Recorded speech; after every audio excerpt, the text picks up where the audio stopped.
Welcome to the Till Death Did We Part podcast, a space where two hearts, two stories, and two journeys of love and loss come together. Each week, we share the raw, real, and sometimes surprising paths we've walked after losing the love of our lives.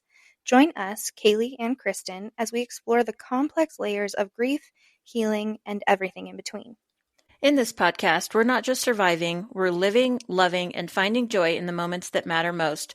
So grab a cup of coffee or a shot of Fireball, settle in, and let's talk about what it really means to lose someone and how to learn to carry their love with you forever.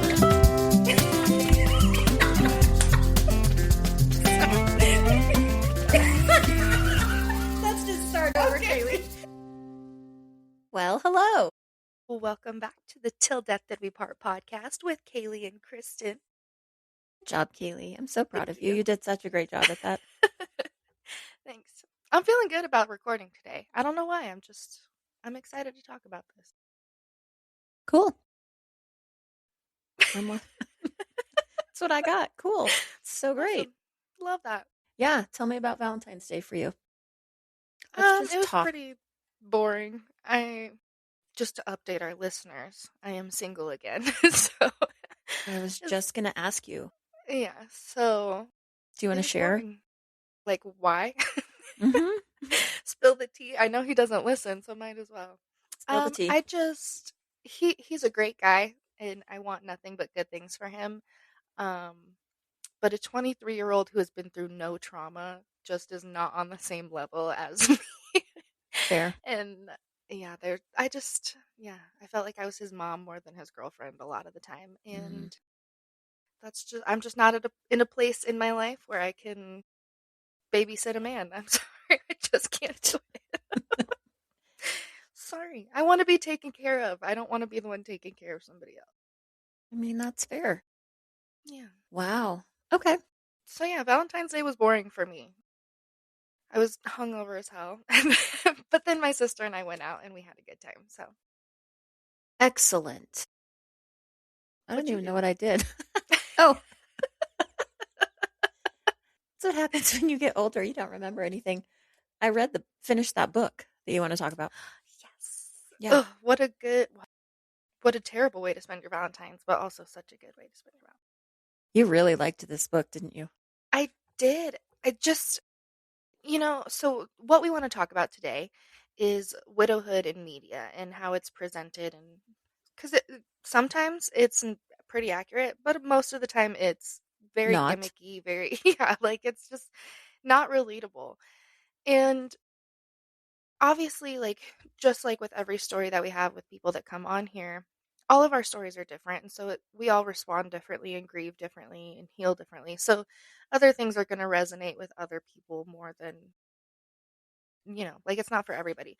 But this book, I don't know what Colleen Hoover has been through, but it felt like the way she wrote about it, she understood that level of trauma. Do you want to share what book you're talking about? Yes. I suppose that helps. So I'm talking about Reminders of Him.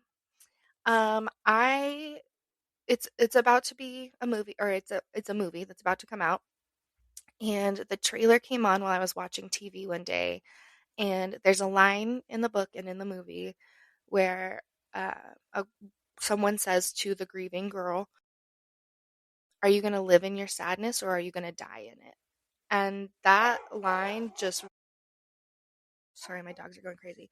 But that line just resonated with me so much because we're all going to be sad after going through something like this, and it's not something that you just move on from. You have to move forward with it, and you have to learn to carry that weight with you. And that line just got me, and I was crying at the trailer, and I was like, gotta read the book. For those of you that don't know, the book is about a girl who loses her boyfriend. They're in an accident because she was drinking and driving and crashes, and he dies. And because of my child, obviously I wasn't drinking and that when Dylan and I were in our accident, but that the accident context of it was just, it rang so true to me and was so relatable for me. And when they're talking about the details of the accident, Specifically, I'm going to read you guys a chapter. The top was down on your convertible, and all I can remember when I felt the car hit the ditch and begin to tilt was that we needed to protect our faces because I was worried the glass from the windshield might cut us. That was my biggest fear in that moment. A little bit of glass. I didn't see my life flash before my eyes. I didn't even see your life flash before my eyes. All I worried about in that moment was what would happen to the windshield because surely no one dies when they're at their happiest. I had to stop reading like 3 times trying to get through that section because that was so real for me. Like as Dylan and I were rolling down the cliff, I wasn't I didn't I was worried something might be broken, like uh-oh, might be break an arm. Mostly I was like, how the hell are we going to get this four-wheeler back up off this cliff? Yeah. Like what the hell are we going to do? And just walking over to him like, "Hey, that was crazy." Not realizing what my new reality was. Right. And that part just, oh my gosh, it got me so good. Wrecked me. I guess it would. I was trying to think because I know you really liked it, which is why I read it because I knew we were going to talk about this. And I mean, there were some great parts in the book, but now relating it to what you went through, I'm like, ooh, I bet that was hard to read. Yeah, it was brutal. That section just, woo, took my breath And away. it was it was painful to read only because you can feel the gosh, I don't want to give up too much of this book, but it's what we're talking about, but Yeah. the blame that people Yes. placed on her without even knowing What really happened? what really Yes. Oh my happened. God. And that was so relatable because, I mean, at one point, Dylan's sister said, "You killed my brother," you know? Like, I people online who had no idea what actually happened but just saw an article about an accident. With all of them were talking about how I had to have been speeding, I had to have been doing this, I had to have been doing that. So there was so much guilt and shame being put on me. And in one section of the book, she's talking about how she understands why his parents must hate her. Mm-hmm. And that also I had to stop reading when I was trying to get through that section because it's so relatable how she just is like, obviously they hate me. I took their baby away. Like I ripped their world apart and they don't know the whole story. So of course they're going to blame. And just reading that section just hit me so hard. That hit me hard too. I will say that Oh part my was, gosh. Yeah. Woo. So I loved the book because it destroyed me. I was and I will hysterical. say she did a good job of hitting a lot of the reality details. I loved how it Yes. came full circle and Yes. that with a little perspective and someone else's view. Loved Yes. that Oh my gosh. Yeah. because I think we could all sit there for those of us who no longer speak Mhm. to our in laws. It's like with a little perspective, we probably could go on living as a cohesive unit, Yes. Yeah, yeah, yeah. not just seeing our own pain and own hurt. So Yeah. I did love that.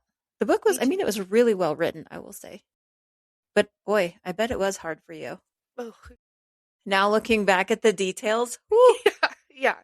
As soon as I posted that I was reading it, I had a few friends that had already read it that were like, "Oh, no, no, no." Like, "What are you doing?" Like, "No, no, no." I Uh, think it's funny because when I was reading it, I was like, God, Kaylee, why was she crying? Like, it's just it's a really good book to just like, it kept your attention. yes. Yeah, Yeah. now that I look at it like that, Yeah. Like it way to got take me. it to the real stuff. Whew. But yeah, no, it just the way she wrote all of the little realities where that's I loved how accurate it felt for I somebody who agree. has been through such a tragic loss. I think she did an incredible job. Oh, like the playlist. The like I can't Oh, listen to yeah. music anymore Yeah. because every Uh, song is about It's something sad. that makes me sad. Yeah, every song is about love or something that just reminds me because in the beginning I couldn't listen to music or watch TV or anything for the longest time because it was just like a knife to my heart every time. So the little playlist that he makes her where it's like These songs are about nothing. You can listen to these songs because Yeah. there's nothing in there. Oh, so good. So good. Wonder Oh, what she has gone through. Because she did, I know. I meant to do a little deep dive before we did this because the way she writes it, like clearly the girl's been through something. yeah. And the journaling. I really liked that she had her journaling Yes. because Oh my gosh. And that was also so relatable because that part I was write relatable. letters, quote unquote, to Dylan on Facebook all the time. That was a huge way for me to cope in the beginnings. I'd be like, "Dear Dylan, hey love bug, whatever." And I would write these letters to him basically, just kind of telling him what I'm going through, what I'm struggling with. And so that aspect of it was also so relatable. Yeah. Oh, I journal still. And the last one where she's like, I know I haven't talked to you in a long time. I have one of those. I will say I have one of those where it's like, oh. sorry, Chris, I haven't reached out in a long time. This is what's been going on. And I'm like, wow, she actually did nail that part. I might ha- this would be very vulnerable for me, but I was reading the last of this book sitting on my living room couch, and I have a camera in my living room. I might have to pull up the footage of me reading that last page Really? because Mm. I was like I knew it was coming, and I was like, "Oh my god!" I just started wailing. It It's like was she was oh writing a story about you, except she didn't yes, have a for baby, but real. I know, maybe one day, maybe one but day. no, it felt so relatable. She really nailed the judgment. That's what I couldn't get over is how well she depicted the judgment that Yes. Because is. she even talks there's even mention of that where it's like, I don't even know how much of this is just perceived, like, I'm just feel like everybody hates me versus how much everybody just genuinely hates me, Yeah. but yeah, like, you walk around feeling like you've got a scarlet letter on your chest, And the and judgment of ugh, she wasn't grieving. yeah, How you're many not grieving the people, right way. if we smiled back then, like if we just Yeah. smiled a little, they'd be like, oh, she's not Guess sad. she didn't love him. Yeah. Oh my Because we're gosh. still hurting. Like, are you kidding me? Yeah. Anyway, No. it was really good. I will say it was really good. And now that I see it, how it relates to what you went through, it's even more emotional. Yeah. But she Oof. did nail a lot. It was a pretty accurate depiction of grief I agree. and everything that kind of comes along with it.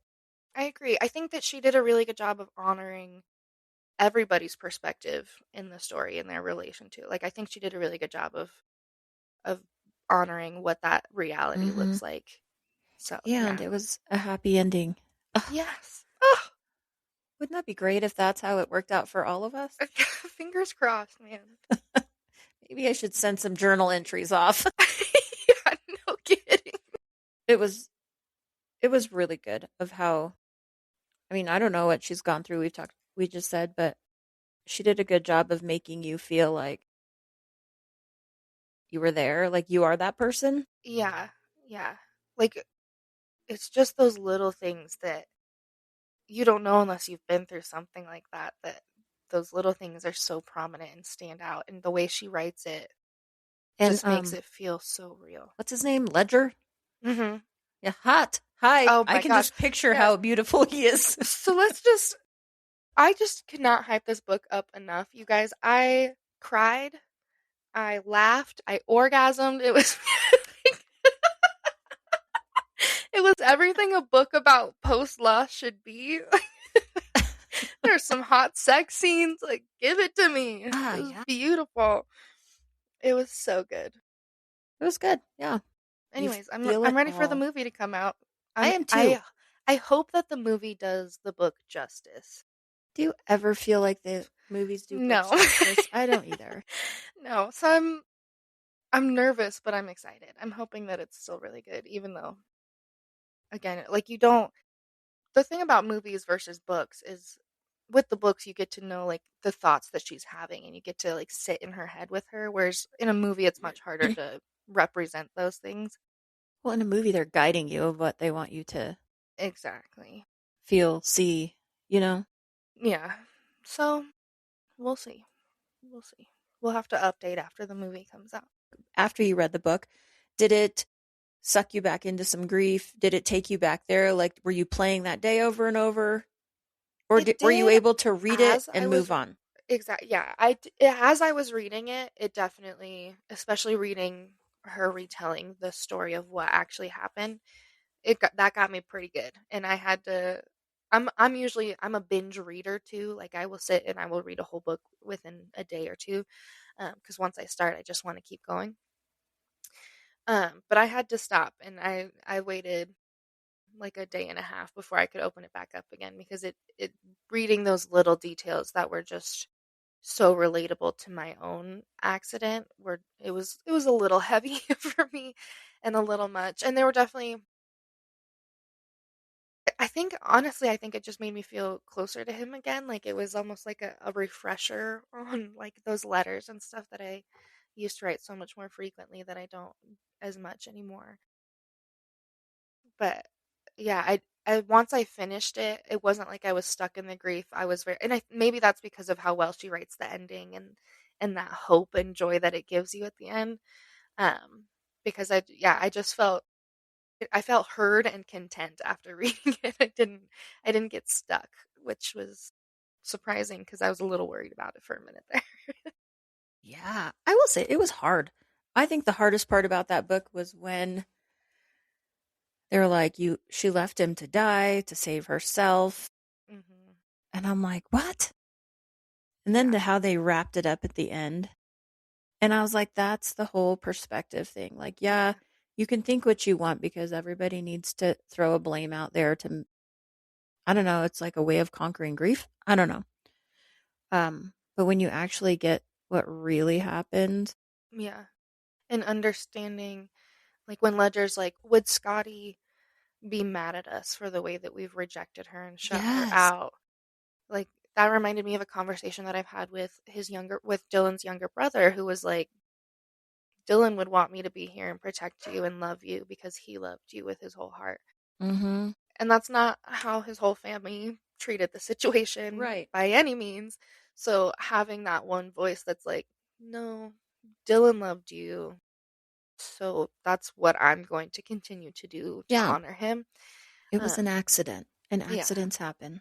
exactly. Yeah. So yeah, that was definitely very relatable. That I love this book so much. She I did guess such a wonderful job. I didn't even realize that people had commented she must have been drinking or whatever. But yeah, they were like, she was speeding, she was probably high, she was doing this, blah, blah, blah, blah, blah. And then I had family members who were like going online trying to argue with them. And I'm like, why are we wasting our time arguing with people on the internet who have no idea what happened that day? Like, they are the least of my concerns. It still feels shitty to think that the strangers on the internet think I Think you killed your husband? killed my husband, but I had other things to worry about at that point. I was more so worried about the people who knew me who thought that I killed my husband. I don't mean Uh, to laugh at it, but it's such a crappy I mean, it situation. is like that's just the reality of it. Like, it Ugh. sucks. Yeah. Yeah, I don't know. I cannot brag about this book enough. Colleen Hoover, I will be binge reading all of the rest of your books probably. I just like now that it makes so much sense of why you were so emotional for this book. I'm like, it's a good read, but I'm like, what's wrong with me? Am I just dead inside that I'm not crying? Well, that's how I expected it to be, because I expected it to be more like a Nicholas Sparks book where it's like Mm-hmm. you've never been through it, so you don't know all the little things that are gonna rip my heart out of my chest. But she Yeah. did so good, and for it to be so similar to, like, obviously very different, but still so similar. As far as media goes, it's the most relatable I've ever seen for what I went through. Mm-hmm. And yeah, so it was very cathartic, I think, reading it for me. And the moms who never knew her that were talking behind her back at the T-ball game. Oh my God. How real is Bitches. that? Yes. I know all of these hoes out here talking shit about me. They don't know anything. Have a Yeah. conversation with me first. Why don't we? Yep. No, and that's so, like, when she gets the opportunity to tell her side of the story and for them to see that, I felt like that related a lot to us doing this podcast and Mm-hmm. us having this platform, this opportunity to kind of tell our version of Share. the stories. And because when you go through something like that, I think at least for me, like, I wanted to scream from the rooftops, like, "You guys have no idea what the hell I've been through. You have no idea what Right. it was like." So, having this platform to be able to share it and put it out there, I think that touched on that for me. Hmm. Did you journal? Real quick. I can't remember if we've talked about this before, but did you journal? A Because little I in the love that she beginning. journaled. Yeah, in the Do you beginning still I have did. it? Other than online stuff? I think I have some of it. I don't know. I'll have to go look. I think I have the my You should notebook go still. back and read it. I went back and read mine. And How'd that feel? God, I was like, girl, you're a mess. No, I Whew. went back and after I read this, I went back and had read some posts and like some notes that I had in my phone, and I was like, "Whew, she was hurting." Yeah. Right? Ugh. Anyway, Yeah. good Anyway, stuff. good stuff indeed. So that's the first one. First bit of media I wanted to talk Yeah. about That because one's a good one, yeah, though. That's a good. I it was so well done. Cuz I feel like in media, whether it's TV shows, movies, whatever, they make it like a gimmick. Like they don't understand the little nuances and the realities of it. They just are like, "Oh, here's this poor widow who needs a man to come in and rescue her because she lost the love of her life." And same with widowers, where they're like, "Well, he needs a woman to come take care of him because he doesn't know how to cook or clean anymore." Which, to an extent, yeah, for sure. But it's just, it's not real. But they also depict it as after the funeral, it's joyful It's again, over. and you're Yeah, back it's to your over. normal You made self. it. Like, You did hey, it. Yeah. who that week was rough. Exactly. Like, okay, well, and now she's ready to date. She's made it through the funeral. She's ready for the love of her life. Right? Like, next day you have to go back to work, and it's just normal. Yeah, This is how it goes. it's so What's dumb. some other ones that you have? Okay, so another one that I really, really love is WandaVision. I don't know if you ever watched that show. I don't know if you're into the Marvel thing, No. but WandaVision, basically, she loses her husband, and Wanda has magical capabilities, and she basically creates this fantasy world, this little neighbor to town that she's living in, um, where she like has these pretend, I don't even know how her magic works, but but she designs this world where her husband and they have two kids that she never got to, like, basically makes this little fantasy world. And throughout the show you get these little glimpses of like the fantasy falling apart. And it came out the year before Dylan died. So I had watched it before I had like the widow perspective. But looking back on it now, I think it did a really good job of showing how crazy this kind of loss can make you and how distraught. And like, I think they do a really good job of just showing the hurt. And at one point in the show, like towards the end, there's like a flashback to a conversation where she's having with her husband or whatever, and she's talking about how like it's just wave after wave. Anytime she thinks she can stand up, the wave just hits her again, and it's just like she's gonna drown in it. And one of the lines that he says to her is, "What is grief if not love persevering?" Oh, beautiful. That one's one of my favorites. I haven't watched that one since Dylan died, but looking back on it, I think they do a really good job of showing how distraught you feel Mm-hmm. after the loss.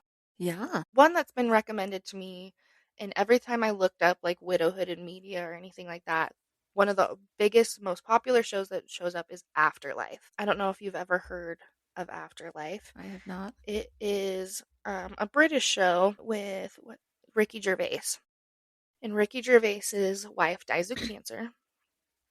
And so I binge watched the first season. I haven't watched the second two, but I binge watched the first season this weekend. And every episode starts with like he's watching a video clip of something that she had recorded for him before she died. And that one does a really good job of showing like the anger that you have after losing someone, like that just, I'm miserable and I want the rest of you to be miserable too. Like, go fuck yourselves. And he's such an asshole to everybody. But and he's suicidal. He's like, "I don't wanna be here. I don't wanna do this." And so every episode is kind of about, like, chipping away at that anger and starting to, like, process it. At one point, he's like he wants to try heroin, like, he's just kinda like, "I don't care about anything anymore, so I'm just gonna I'm probably gonna kill myself anyway, so I'm just gonna try all these things." And, I that was a relatable for me because I definitely in the beginning was like, I don't know how long I'm gonna be here. I don't wanna do this anymore." And not even necessarily, like, actively suicidal, but just that, like, if I get hit by a car tomorrow, I'm It's I'm okay. not sad Yeah, about that. it's okay. And so he keeps doing these things that are definitely danger like, he's at one point, he's getting mugged, and they're like, "If you don't give me your money, I'm gonna kill you." And he's like, "I need a better threat than that because okay. Go ahead, do it." So I think that one does a really good job of showing just that angry side and the lack of care of whether I'm gonna be here or not. Like, at one point, somebody's talking to him about, like, "You don't even believe in the afterlife," because he's talking about how he wants to be with his wife or whatever, and they're like, "You don't even believe in an afterlife." And he says, "Yeah, well, I'd rather be nowhere with her than anywhere without her." And I think that is super relatable in the beginning Mhm. where it's like, I don't we could be on a cruise right now. I don't care. I wanna be wherever he is. I wanna be with him. I can't do this without him. Yeah. Ugh, it's beautiful. I have a couple shows that are movies that I think did a really good job. One of those, I don't know, I don't know, saw it online or something that it said a realistic one is Then Came You with Kathy Mhm. Lee Gifford.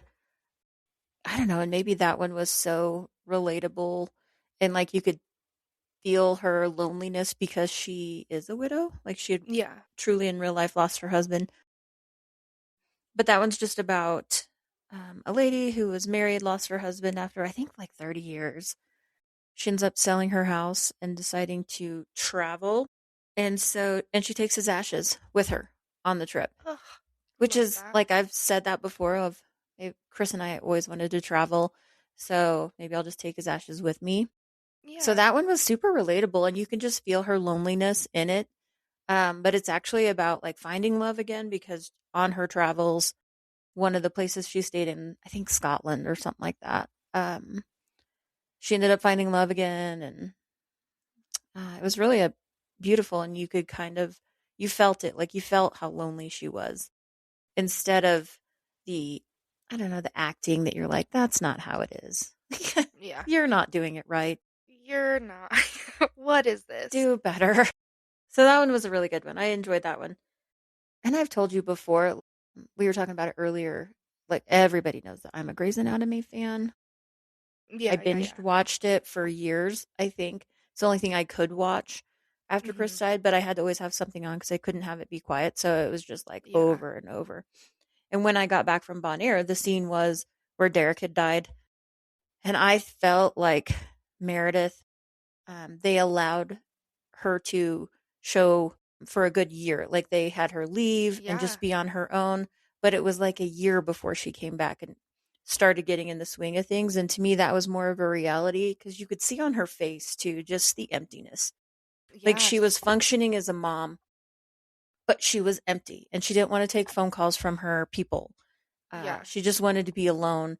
So that one for me was really, it felt real because that's how I was. I Yeah. didn't want to be around anybody. Yeah. I felt dead inside. And so but I still was able to function.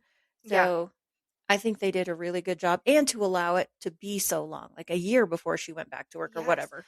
Well, because they always which I understand for the purpose of a TV show, you're trying to, like, keep the story moving, but they always just kinda skip like we said earlier, they just skip ahead, and it's like, "Oh, she's back to work, she's fine."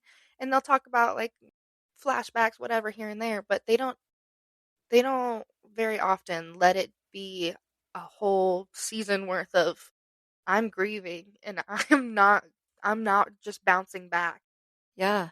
And that was another thing I liked about Afterlife too, is he does go back to work after it's about it's a it takes place about a year after he loses his wife, and he had gone back to work a little before that. But it's one of those things where he's like, I'm here, but I don't have it in me to do anything here. Like I'm here, but I'm doing whatever the bare minimum is to keep my job. And he works for his brother-in-law, his wife's brother, and so he gets a lot of leeway with that, which I thankfully did too, since I worked for my dad. So that was kind of relatable to me too, where it's like I'm showing up because I'm supposed to be here, but I got nothing for you. But I'm not I really. cannot give you anything. Yeah. I'm here to sit in this seat, but I am not I'm useless. Well, and a lot of them don't move forward too and show you what it's like when they date. So I did like that about Grades too, how Meredith, when she did decide to have a date, like, I don't know, who knows how long that was. It was like a couple years after. Yeah, it was a Like while. she's backing out, she's going through with it. Then she Yes. has an epic meltdown because she had sex with him and Yes, it yeah. didn't go well. And so I felt like at least they tried to make it reality of Yeah. it's not just rainbows and unicorns after. Yeah, like this may be the dream man, but it doesn't you don't just like jump right into it and you're like, "Oh wow, Yeah. I'm in love with the first man that I went on a date with and everything doesn't hurt anymore, thanks." Yeah. Um, no, I really like the way Grey's Anatomy depicted her kind of entering the dating scene where it's like, I don't know if I really want to, but I don't really want to be Yeah. alone forever, and just like the hesitancy. They did a great job with it because they would go back and forth of, I've had my one great love. And so when new people would come in Yeah. and the competition with Derek and they'll never measure up. And Yeah. it was what we talk about a lot of people's insecurities Mhm. over the dead person. So I Yeah. think they did a really good job on that one. I agree because obviously everybody knows Derek and Meredith is one of the greatest love stories ever. And Derek was such a good dad and good husband. So it's again, I don't know that it's necessarily comparing, but it is the like I'm not gonna settle for like I'm not Mm-hmm. gonna get that again, which I think is a very relatable feeling for those of us who had like such strong, happy marriages when our spouse died. Is that feeling of like, well, I'm not sure how anyone could possibly get that level of love twice in a lifetime. So Mm-hmm. I guess I'm just here for the fun of it. Like I don't Right. know. Um, but yeah, no, I love the way Grey's Anatomy They did good with it. yeah, dug into it and let it be a storyline and not just a blip. You know what Yeah. I mean? Derek died. Meredith's back to Yeah. work. Another movie, I don't know how many people even have watched this. It's a TV series on, I don't know, it's like one of those family faith ones, but it's the TV show Heartland. It's about Oh, um yeah, yeah, yeah. I've never she's a horse watched it, but I've seen girl. the trailers. Yeah, yeah, yeah. Yeah. Um I don't know, I guess cuz of my child, we always watched it and it was a good family one. For those that don't ever watch it, Amy trains horses. She lost her mother in an accident. The bad boy Mhm. on probation or something like that. Ty comes into the picture when still in high school. They end up like falling in love. He becomes a vet. All this great stuff, and then Ty ends up dying. Mhm. And I mean, I think they did a really good job of showing the sadness and grief because I mean, it was a long time before she could like you could feel the anger she had Yeah. of everybody saying like, "Come on, Amy, it's time. Like you have to get back on the horse. You have to do this. You have." And how we know it doesn't work that way. You Yeah. can't rush people. Yeah, you And can't. it took her a long time before she started dating again. So I think they did a good job on that TV series to not rush it and to Mhm. feel all the emotions of an unexpected death. Yeah, So yeah. it's another good one out there. Did you watch Dead to Me with Christina Applegate and Linda Cardellini? Maybe.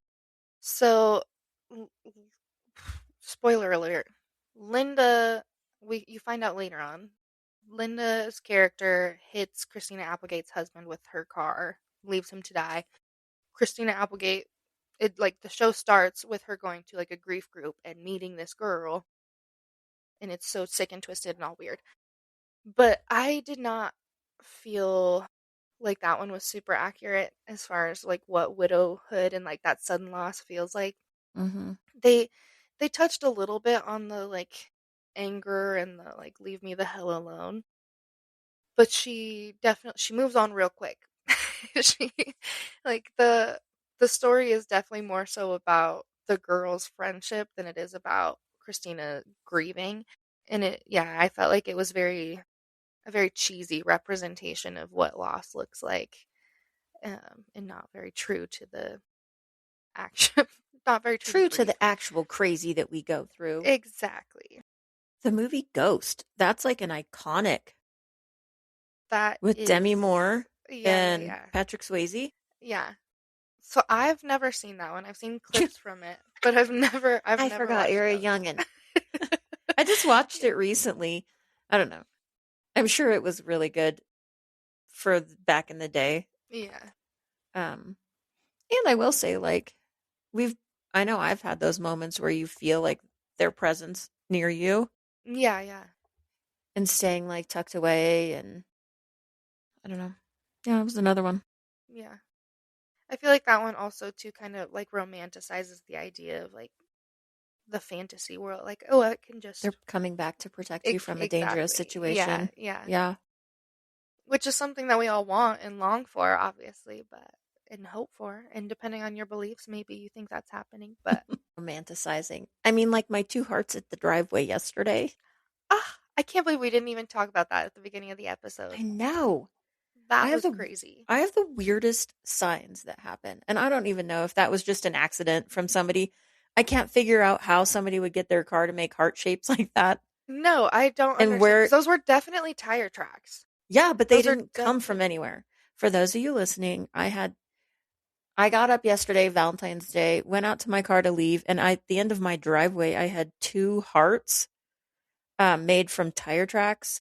hmm Very weird. So I went upstairs because I couldn't figure out how someone would make hearts with tires and not have them like, how do you do that? Yeah, it was the weirdest thing. Yeah. We'll put the picture. I'll put the picture right here. You'll see it right So, here. But yeah, it was the weirdest thing because those were definitely tire tracks. But how you use a tire to make a heart shape, I don't know. And like and two to of them not next to each next other to and each other not have without any like tracks leading up. overlapping and yeah, No, it was it was so very, weird. Yeah, very, very weird. that was Don't Chris's know how way they of did saying it. happy Valentine's Day or some creepy Exactly. stalker out there making hearts in my driveway. Maybe Those are this our is the options. start of your own crazy widow story where you've actually been getting stalked and all these signs you think are All from these Chris signs are are some creepy stalker. maybe that's what it is. Yeah, who makes hearts in the snow. Did you ever watch PS I Love You? Maybe. So that one is one I it's been so long since I've watched it, so I don't want to say that it doesn't accurately depict loss, but I think that one pissed me off because I was so jealous of all the people who did have like a long-term illness or something that caused the loss because those are the ones who get like the video messages or the letters that they'll have forever because they knew it was coming. And it just pissed me off. They're like, "You lucky. Why are you sad? You get letters from Yeah. Right. which is not fair, but that's just how I felt, you know? Another one that I remember when I was in it and just Googling like anything that was about grief and getting through it and all that crap. hmm All that crap. That Um bullshit. I'm not a Sex in the City fan. Like I don't watch hmm it. But there was a lot of talk about how real the Sex in the City death of I don't know who he was that died, but and I tried watching it. I'm not a Sex in the City fan. I've Yeah. never gotten into it, but apparently that one was really like well done in the grief community. Big. Carrie and Big. Anyway, people talked about how that was getting her out and about again. I wonder if guys do this. Widowers, if they hmm go and look for movies and sit there and like go, that's not real. Yeah, like no way. What about songs? Are there any songs that you think hit widowhood or loss? Like, there's not a lot of songs about widowhood specifically. So I There's think it's. songs out there that are pretty good. I think I've shared some with you. Mhm. I don't know what they are, but Fair enough. The one song that I think is the most relatable that I've heard is "In the Stars" by Benson Boone, and I'll just sing it for you. and go. And but so in the first verse, he's like talking about how like Sunday mornings, like we used to get up early. I'd meet you there. You'd always look so pretty for church. Blah blah blah. And he's like, but now on Sunday mornings I sleep in because it's like I buried my faith with you. Mm-hmm. Which I think is also a very like that's so relatable in the beginning, I think, for a lot of religious widows or Mm-hmm. people who have any kind of conflict in their faith, where it's like, how could this God that I've worshipped and gone to church, praising my whole life, how could he let this happen to me? How could he Mm-hmm. put me through this? And so, at least for me, I distanced myself a lot from church and religion after Dylan died because I was like, hey, this ain't cool, dude. And Same. then, That's funny. Dude. come on, man. And then in the second verse, it says, like, I'm going through your old birthday letters. There's a crumpled 20 still in the box. I don't know if I could ever find a way to spend it, even if it's the last 20 that I've got. Mm-hmm. I have actually sitting right here on my desk, I have a crumpled up, like, I think there's two $1 bills on this desk that Dylan left here before he died. And I've never moved them, never touched them. And yes, it's only $2, but I'm like, even if I was going to go hungry forever, I don't know that I could ever use those dollars because they're just Wow. like, those are his dollars. They're Yeah. and it's those little things like that. Like, so I love that song. I think that it's pretty realistic as far as what grief feels like. I'll tell you a song. I just saw my sister-in-law scrolling on Amazon, like my little thingy, right? Hmm. That's helping you a ton, isn't it? Yeah, My little on my thingy yeah. it's scrolling on. Anyway, so you know how my ex-sister-in-law from my first marriage was a Christian recording artist? Yeah, yeah. And she has a song about the season. It's called Seasons, I think. She wrote it for a friend of hers' Yeah, funeral. yeah, yeah, yeah. Um, and I will say I listened to that a lot in the beginning. It was I couldn't every season, I think is what it's called. So Nicole Yeah, Nordeman every season. that's a good one. It is because it talks about every season. Obviously, she's talking about winter, spring, summer, fall, but how even like in the darkness and then you come back out. Um, and still I notice you when branches crack and in my breath on frosted glass. Even now in death you open doors for life to enter. You are winter. Hmm. Um, and everything that's new has bravely surfaced because if you think of the seasons too and like leaves are falling and everything's dying, but there's new air coming in, right? Yeah, What was frozen through is newly purposed, turning all things green. So I think that's another good one. Like I would listen to it yeah. and go like, okay, I'm in that season. I'm in my winter where everything is just dark and cold and but I'm going to get through it and it's going to be brighter days and leaves are going to come out again and so it's another That is good one. such a good one. I had totally forgot about that song, but that is a really good one. Yeah. Because I think it's good to listen, like you just said, it's good to listen to throughout that whole journey because like some days I am in my winter and some days I'm not, and it just yeah. Ugh, Yep. it's a good one. Oy vey. Anyways, so Yeah. yeah, I think that media is so important, like such a big part of everybody's life. So having relatable media is really nice, and I'm glad we got to kind of highlight some of the ones that I think are good and helpful and I'm glad cathartic. I'm glad you found a book that was not a true story but felt real. Yeah, yeah. So It that's good. was, yeah. Because there's like a million movies and shows about cancer and losing your Mhm. spouse to cancer, but that's just not my reality. Like No. I don't get that. Or the military wives, that kind of thing. And that's just, while that may be sudden, it's still not. That doesn't address the trauma that we went through with experiencing it and being there when it happened versus being told, you know? Mm-hmm. So finding something that touched on that was, oh, I love it. I love Good. I'm glad that you have something out there that is like your story. it. Yeah. Representation matters, you guys. It does. Ugh, okay. Well, that being said, I hope that you have a lovely rest of your day, and we'll talk to you guys next week. Bye. Bye.